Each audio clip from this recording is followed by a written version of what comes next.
نحمدہ نصلی علی رسولہ الکریم. سب صاحبین 3 بار درود شریف دربار مقدس سرکار عالم صلی اللہ علیہ وسلم میں گزرانی ہے.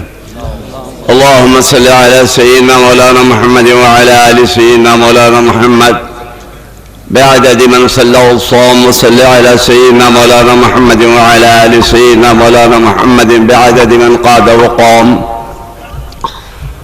اللهم صل على سيدنا مولانا محمد وعلى آل سيدنا مولانا محمد كلما ذكره الذاكرون وكلما غفل عن ذكره الغافلون وسلم تسليما كثيرا كثيرا.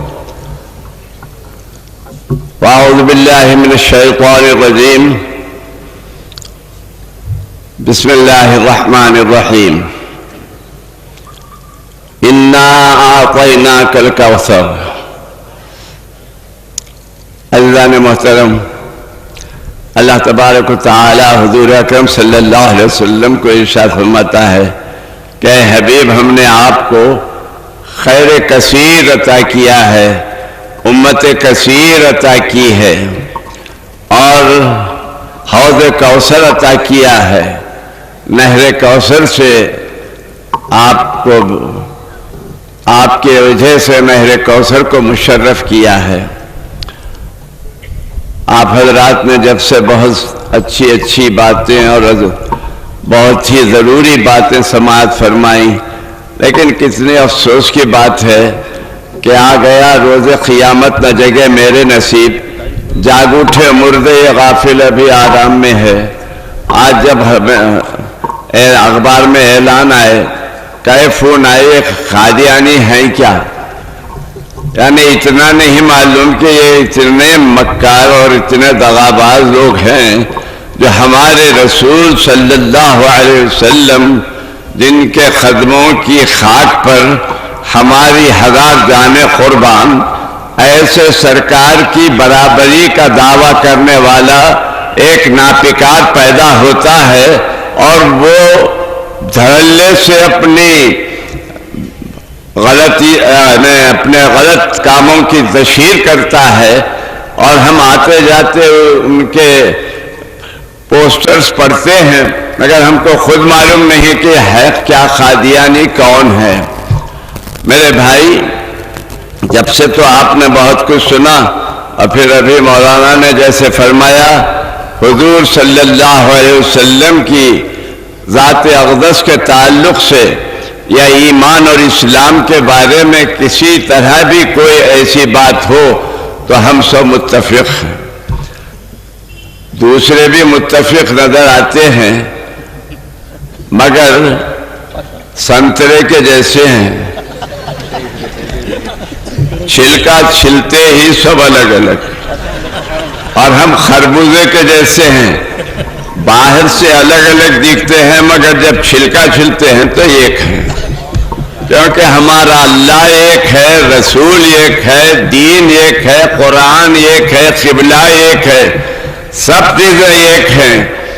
میرے بھائی، اس لیے دشمنوں کو اچھا نہیں دکھ رہا ہے کہ ہم ایک ہیں، اور لوگ یہ چاہ رہے ہیں کہ وہ ہم کو منتشر کریں.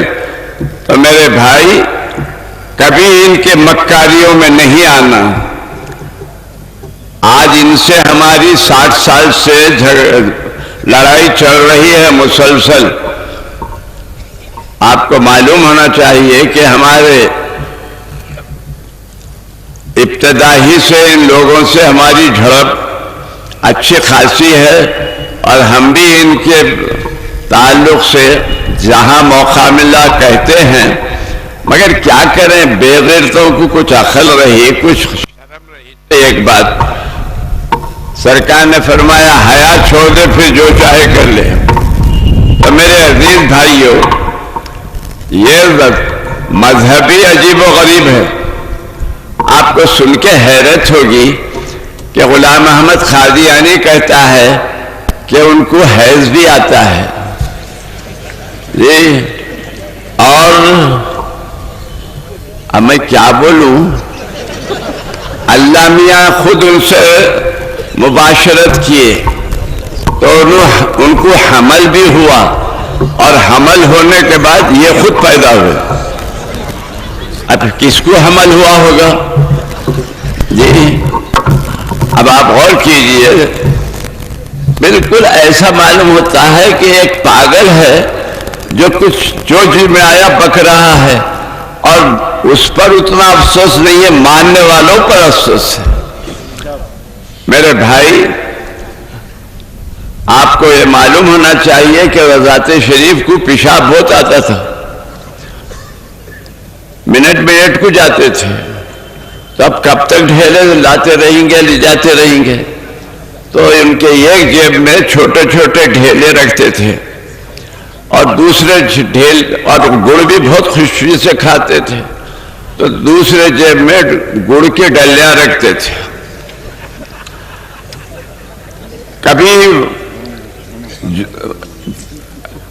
کبھی پیشاب کو بیٹھے تو گڑ سے طہارت کر لیتے تھے،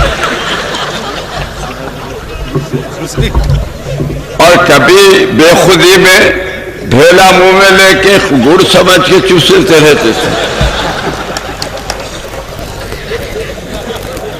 اب آپ بتائیے، ایسا کوئی نبی ہو سکتا؟ پھر سرکار کے بعد کون نبی آ سکتا ہے؟ سرکار خاتم النبیین ہیں۔ آپ ساری نبوتوں کو، سارے نبوتوں کے سلسلے کو اور رسالت کے سلسلے کو ختم کرنے والے ہیں۔ حضرت صلی اللہ علیہ وسلم فرماتے ہیں کہ اگر میرے بعد کوئی نبی ہوتا تو عمر نبی ہوتے، مگر میرے بعد کوئی نبی نہیں ہے، اس لیے عمر بھی نبی نہیں ہے۔ جب عمر فاروق کے جیسا فاروق اعظم نبی نہیں ہو سکا تو یہ ادھر کیڑے مکوڑے کیسا نبی بن سکتے ہیں؟ پھر انہوں نے کہا کہ میری صداقت کی یہ بات لکھ لو، سن لو کہ میری محمدی بیگم سے شادی ہوئیں گی۔ محمدی بیگم کوئی تھی ہوگی بیچاری، اس سے شادی ہوگی۔ اس کے باپ نے کیا کیا؟ دوسرے سے شادی کر دی۔ اب لوگ بولے حضرت وہ تو ادھر چلے گئی، بولے نہیں، وہ مرے گا، اس کا شوہر تو پھر میں کروں گا۔ پھر کیا ہوا؟ یہی غائب ہو گئے۔ اس کا شوہر بحالہ ان کے مرنے کے بعد بھی بہت دن زندہ رہا۔ اب ان کے مریدوں سے پوچھے، ان کے ماننے والے بغلولوں سے پوچھے کہ ارے بھائی، تمہارے مرشد تو بولے اس سے شادی ہوئی گی، وہ بھی چلے گیا، وہ بھی ختم ہو گیا، کیا بات ہے؟ تو کہا نہیں، ہمارے حضرت جو بولے ہیں وہ بالکل صحیح، قیامت تک محمدی بیگم کی کوئی نہ کوئی بیٹی، حضرت کے کوئی نہ کوئی پشت کے بعد کسی نہ کسی سے شادی ہوئی گی۔ معجزہ دیکھو ان کا۔ جی غور کیجیے، آپ کتنی مسخرے پنے کی باتیں بولوں ان کی، اور کیسے ان کے بارے میں ان کے عقلوں کے اوپر جو پتھر پڑے ہیں اس کو کیسے ہٹائیں گے۔ اسی لیے یہ جلسہ اس لیے ہی نہیں رکھیں کہ ان کے ساری باتیں بیان کریں، ہم ان کے ماننے والوں سے بھی ہمدردی رکھتے ہیں کہ وہ توبہ کریں، آ جائیں، اور جیسا کہ ہم اس سے پہلے اعلان ہوا، ہم تم کو آج بھی گلے لگانے کے لیے تیار ہیں، مگر اگر تم اسی حال میں مر گئے تو پھر تمہارے لیے دنیا کچھ مل جائے گی مگر آخرت پوری کی پوری برباد ہو جائے گی۔ یہ مذہب جو ہے یہ کوئی مذہب نہیں ہے، یہ انگریزوں کی پالی ہوئی نسل ہے اور انگریزوں کی ناجائز اولاد ہے، اور یہ انگریزوں کی جو ناجائز اولاد ہے وہ مسلمانوں میں انتشار پیدا کرنا چاہتی ہے۔ تو میرے عزیز بھائیوں، یہ اپنے آپ کو مسلمان ظاہر کرتے ہیں مگر حقیقت میں مسلمان نہیں، اور یہ ہم کو بھی مسلمان نہیں مانتے، اور ہم کو نہ ماننا بہت اچھا ہے۔